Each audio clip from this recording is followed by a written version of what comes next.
We were spotted 4.5 days later, but instead of there being some 900 out there were only 317 of us still alive. The sinking in 1945 is still considered one of the greatest tragedies in U.S. naval history. The USS Indianapolis' remains. 18,000 feet beneath the Philippine Sea, a submersible descends through absolute darkness. The pilot guides the craft toward twisted steel that's rested untouched for 72 years. Then the floodlights illuminate something that shouldn't exist. Evidence that contradicts everything the U.S. Navy has told us about the worst disaster at sea in American naval history. For 7 decades, the story seemed settled.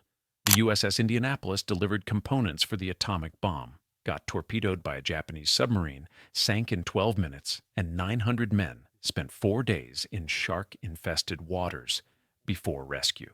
Oh, what happened to all the other people?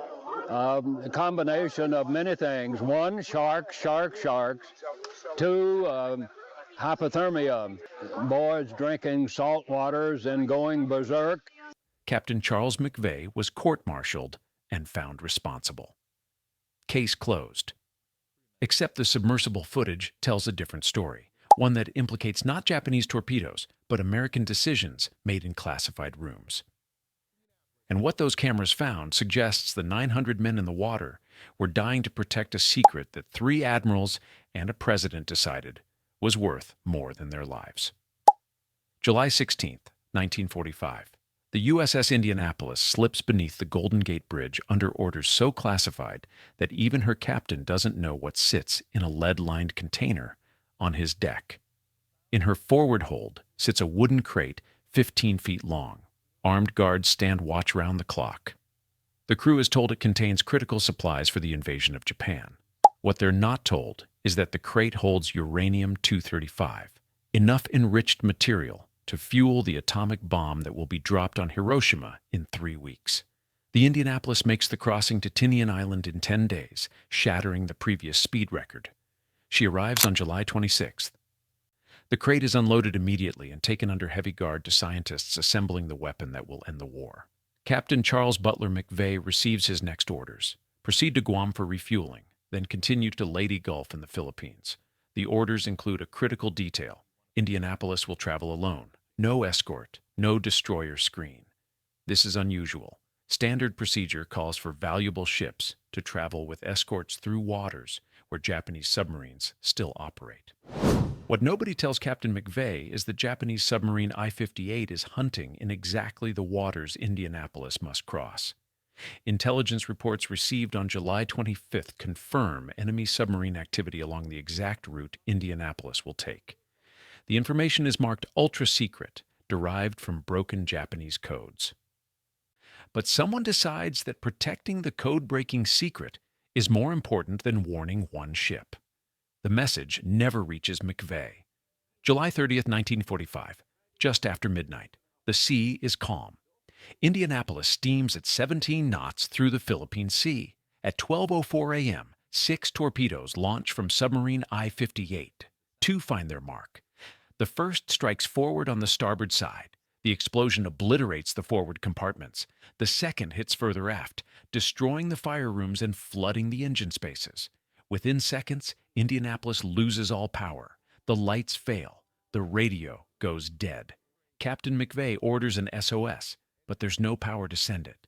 He orders the ship abandoned, but there's no power for the PA system. Approximately 300 men go down with the ship. The rest, roughly 900 sailors and Marines, find themselves in the water as Indianapolis rolls to starboard. Then she's gone. 12 minutes from impact to final plunge. But here's what the official story never emphasized. Survivors describe 3 distinct blasts. The third, survivors insist, came from inside the ship. A massive internal detonation that blew outward through the hull and sent a fireball erupting from the aft cargo holds. The Navy dismissed this as confusion. The survivors knew what they heard. Dawn breaks on July 30th. 900 men float in the Philippine Sea, wearing life jackets or clinging to debris. None of them know that the Navy has no idea where they are.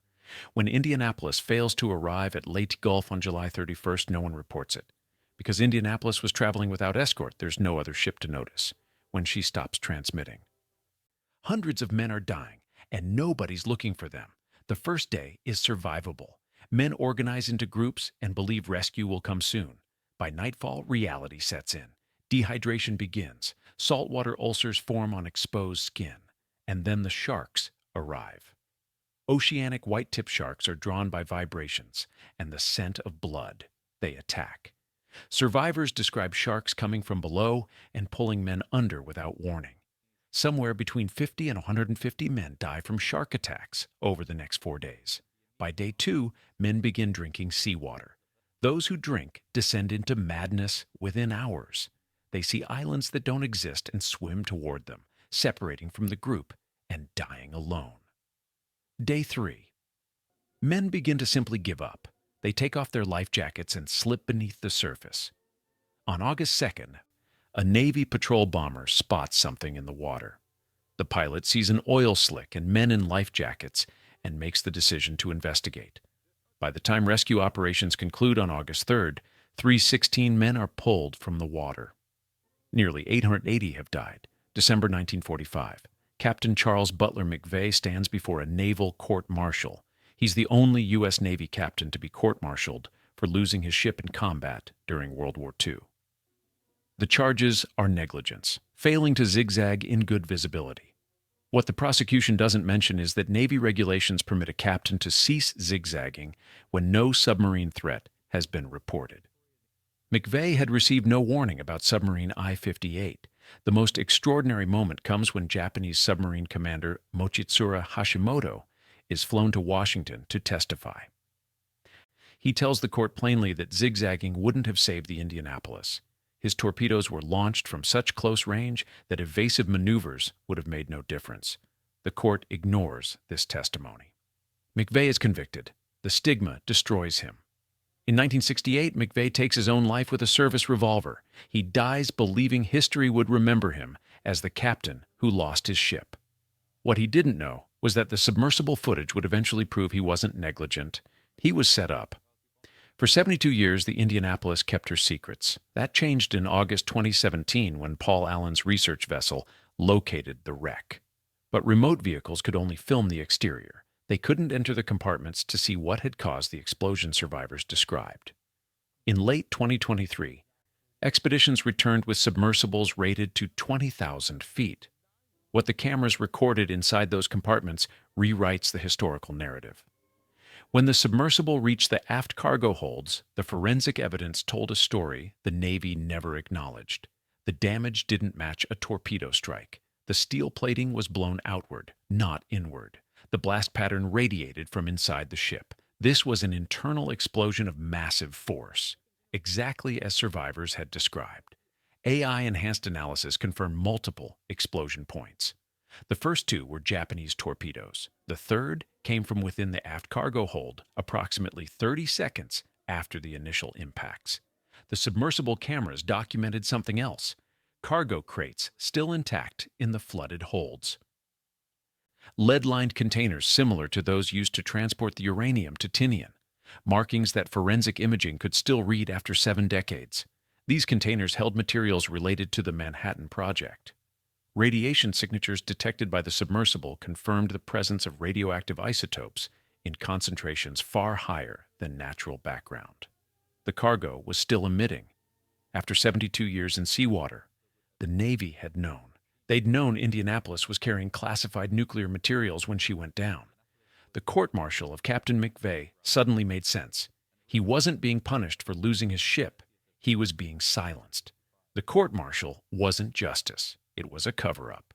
And the submersible just documented the evidence the Navy tried to sink. In 2001, Congress exonerated McVeigh.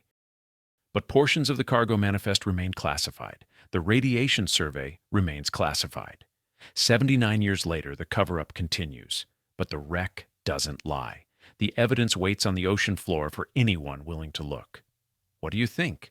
Was the internal explosion sabotage or accident? Should the classified files finally be opened? Drop your thoughts in the comments.